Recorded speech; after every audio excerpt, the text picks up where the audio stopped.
Hey guys, thanks for tuning in. It's great to be here with you all. And in the next 20 minutes, I'm going to be showing you how you can double the quality and quantity of the traffic to your website by following 4 simple steps. But I'm going to begin over there on a whiteboard because I'm going to set some context and explain the type of data that I'm going to be talking about throughout this presentation. This talk is going to be a little different, but I promise you, you're going to find it incredibly useful. And I'm going to distill down a lot of the stuff I've learned over the past 20 years and compress that into 20 minutes of things that will really make a difference for the performance of your content. And at the end of this session, I want you to realize that not only the huge opportunity you have to improve the performance of your content, but more importantly, I want to give you the tools that you need to actually do that. Now, the video itself is divided into 4 parts, and the processes I'm going to share with you today work primarily because they are grounded in data, and they've been tried and tested many times over the years, and we've seen some incredible successes.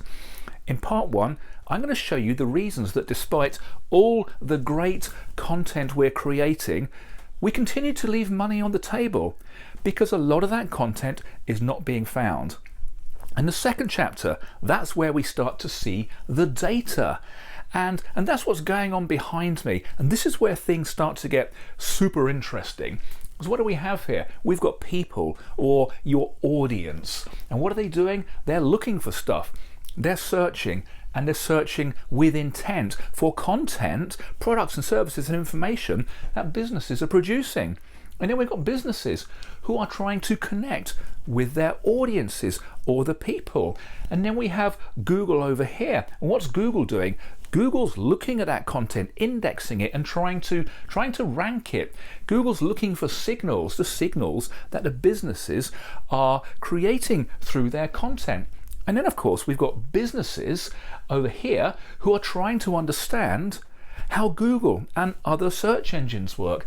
And we've got Google itself who is trying to understand the intent of the audiences and the customers to ensure that the search landscape is a true and genuine reflection of that intent. And that intent itself, as I'm going to show you, manifests itself in many ways through the search landscape, creating multiple touch points or opportunities for businesses if they can use this data to answer the questions that they have about their audiences. And as we move into part 3, I guarantee, I promise you that you're actually going to stop asking the question, are we on page 1 of Google or whatever? And if anybody asks you that, you're actually going to say, no, that's not the right question. The question to ask is, and I'll reveal that shortly. And then finally, we're going to stitch all of this together as I'm going to take you through that wonderful process of contextual optimization, guaranteeing that every piece of content you inject into your ecosystem actually increases the performance of your content ecosystem as a whole. Let's get into the slides. Okay, so now you know the 4 parts. Let's start with part 1 by looking at just how much money we're leaving on the table and why. And as we go through this, you're going to see the common thread that is that data. Okay, it's a fact. We all spend a lot of money on content and we're great at creating content. But the sad fact is that so much of this content is wasted because it's not being found organically, because it's sitting on page 2 and 3 of the search engines. You could probably find that content by clicking through the site, but we want this to be surfaced when people search for the products and services that you're offering. So let's reveal an example of exactly what this missed opportunity can be worth. Now, this share of voice chart that you can see here is for one of the UK's biggest fashion retailers. I'm not going to name and shame them, but if you do reach out, I'll probably let you know who they are. And if it wasn't for the fact that they were hit by the December 2020 core update that you can see clearly there, 2/3 into that chart, they were on their way to being position 1 for share of voice. And this is based on their performance for 1,000 of their most popular search terms alone. Let's take a look and see what their revenue opportunity is, or how much they're leaving on the table. Now in this chart, we can see that in that red bar there, they have actually left about £65,000 a week in opportunity content sitting on page 2 and 3.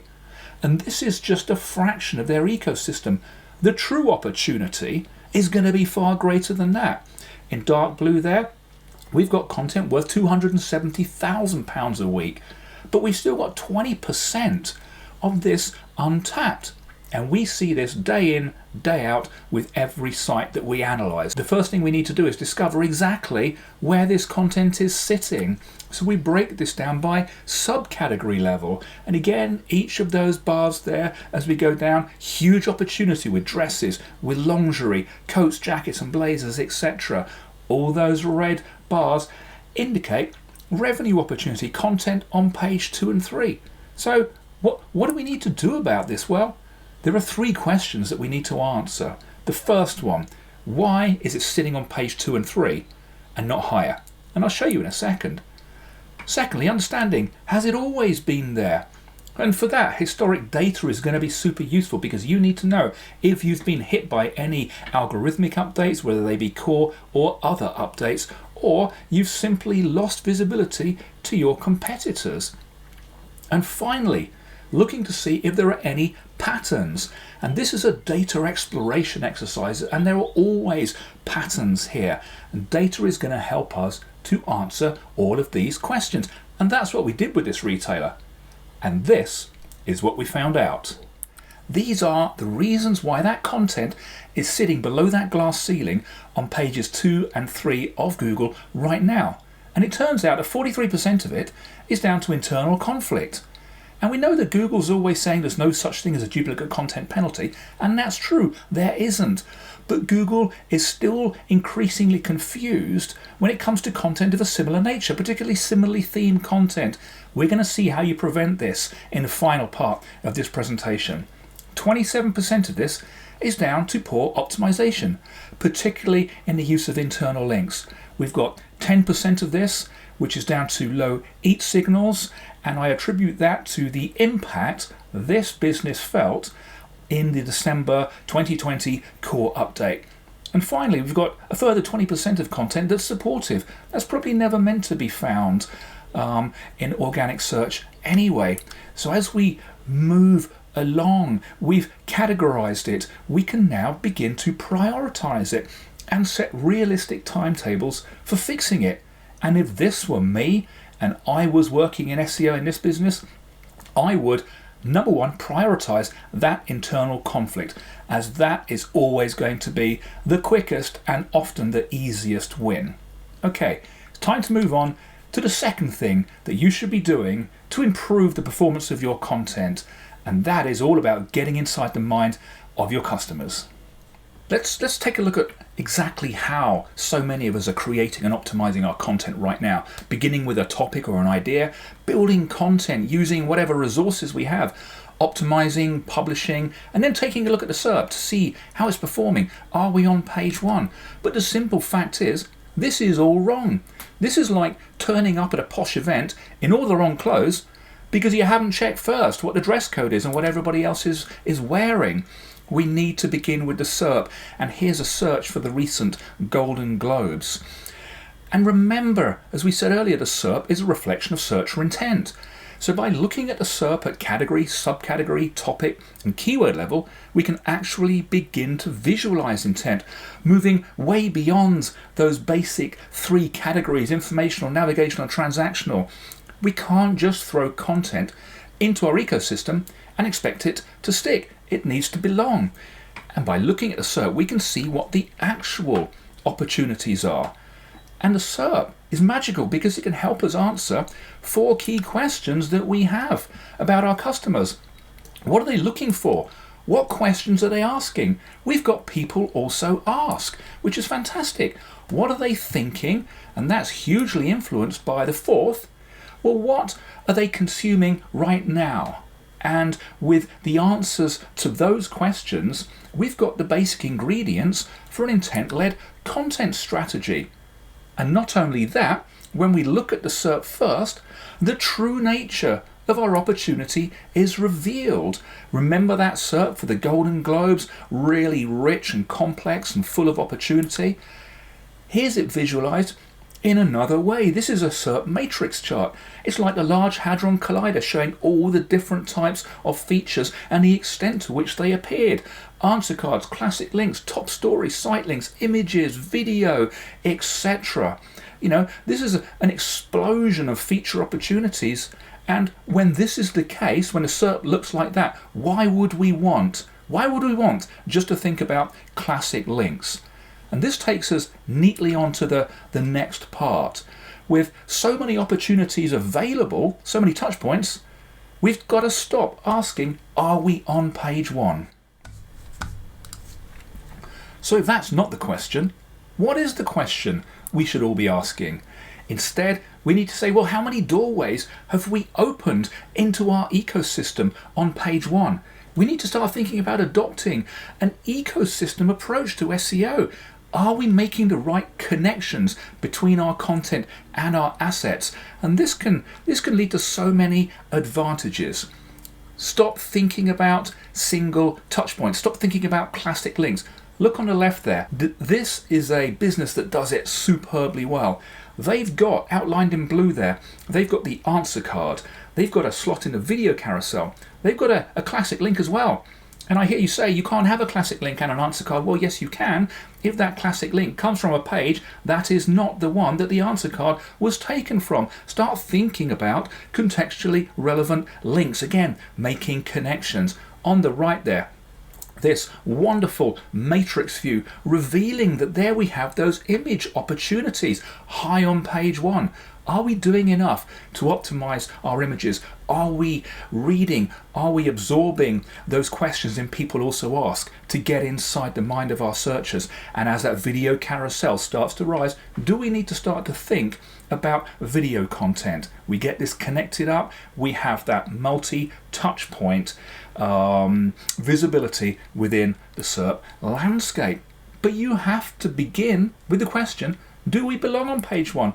Maybe we don't. And if the answer to that is yes, let's think about identifying the relevant doorway opportunities and creating the content that is appropriate. We need to be on page 1 by and large, certainly to get those answer cards. And we above all have to adopt an ecosystem approach. Okay, now, this is where we need to be careful. As we start to add more and more content, particularly around a topic, into our ecosystem, we always run the risk of internal conflict, and I highlighted that earlier. So let's go across to the whiteboard now to show you exactly how we get around this, and that's by adopting a slightly different approach. Okay, so far we've discovered that there is opportunity. We know that we're leaving money on the table with content on pages 2 and 3. But we're now starting to read the search landscape to get a better understanding of the intent of our audience or our customers. And we also know there are multiple doorways to take advantage of. But the simple fact is that none of this is going to work if we continue to optimize in isolation. And this is where contextual optimization comes in. Let me show you what I mean. Okay, here we have a content ecosystem, all of the content on our website, and here's our new content that we're about to push into that ecosystem or publish. And let's imagine that it's an article on the Golden Globes and we want to get out on page 1. So the first thing you need to do before you push that into the ecosystem is stop and think. Is there any content within our ecosystem that is A, potentially conflicting, and B, potentially complementary? Because if we don't take this into consideration and we simply inject this piece of content into our ecosystem, and we do have conflicts here in red that are quite similarly themed, we're going to end up back here again with internal conflict or cannibalization. And Google is becoming increasingly sensitive to content of a similar nature, so it's super important that we stop before we push that content in and go through this 3-step process of contextual optimization. Okay, it's really simple. First of all, step 1, identify the potential conflicts and complements. And to do that, we simply use site operators, one for each. To find the potentially conflicting content, we use a site operator for the domain with the in title operator and the search term, in this case Golden Globes in inverted commas. And what's this going to do? This is going to return all the content where Golden Globes or the keyword is in the page title. And there's a fairly high chance that that would conflict, and we're going to end up here again, and we're going to lose our visibility overall. Nobody's going to win with this except our competitors. Secondly, to find the complements, we use the same site operator but without in title, still using inverted commas, because we want to find the phrase Golden Globes within content in our ecosystem. These are the pages in blue, and these are our complements, and they are going to provide wonderful authority to our newly injected content. Step 2, decide on the doorway. Don't just rush in and change the theme of any of those potentially conflicting pages by changing the title. First thing you need to do is check, do these pages or does this content position for other derivative terms? For example, Golden Globes gowns, Golden Globes awards, for example. And if it does, we're going to have to think differently and take that into account with the theming. But once we've decided upon a doorway, we can also check authority, external authority and internal authority. The next thing we need to do, the final step, is to get links from those complements, providing valuable and immediate authority to pretty much guarantee much better visibility. A simple 3-step process, and I guarantee if you do this, it's going to increase overall the visibility of your content and finally put an end to internal conflict or cannibalization from happening. Okay, let's summarize. So in this session, we've covered a huge amount of material, but I really believe that employing these techniques is going to make a substantial difference. Now, there was so much to take on that what I've done here is provided some links, and hopefully there are links here, if I can get the technology right, some links to some really cool downloads, resources, information, and further reading on all of these topics. So you can actually print some of this stuff out and get some really cool charts and data on your very own fridge. Now, in terms of summary, okay, always begin asking, why is my content on pages 2 and 3 of Google or any search engine for that matter? Why does this appear to be a glass ceiling, especially if your site is authoritative? There's going to be a reason for this, and if it's as simple as a huge proportion is suffering from internal conflict, well, that's a wonderful way to actually get in, find something and fix it. Always look for answers within the SERP landscape. Mine that data. Google spent billions ensuring that the landscape is a true reflection of searcher intent. So why create something and inject it into our ecosystem without looking at the search landscape first? And this will also provide us with a really good understanding of the type of features that are currently working. And we need to look closely and we need to look often, because the landscape changes. It's dynamic and it changes from one week to the next, from one day to the next. And in this process, always start to think about multiple doorways, answer cards, related content, videos, images, etc. If the opportunities are there and we've got the content, then we should be opening multiple doorways. And finally, if you walk away with one thing, stop optimizing in isolation. You don't just optimize a piece of content following some recommendations and inject it into your ecosystem, but begin with the analysis of your ecosystem first. Find the potentially conflicting content, find the complements, deal with the conflicts, decide on a doorway, leverage authority from the complements. And I guarantee these techniques individually or together are going to make a phenomenal impact on the performance of your content.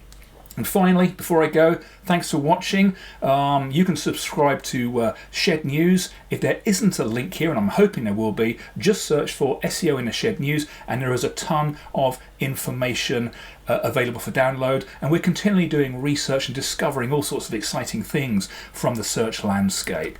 So that just leaves me to say Thanks so much for tuning in, and I hope you enjoy the rest of the day.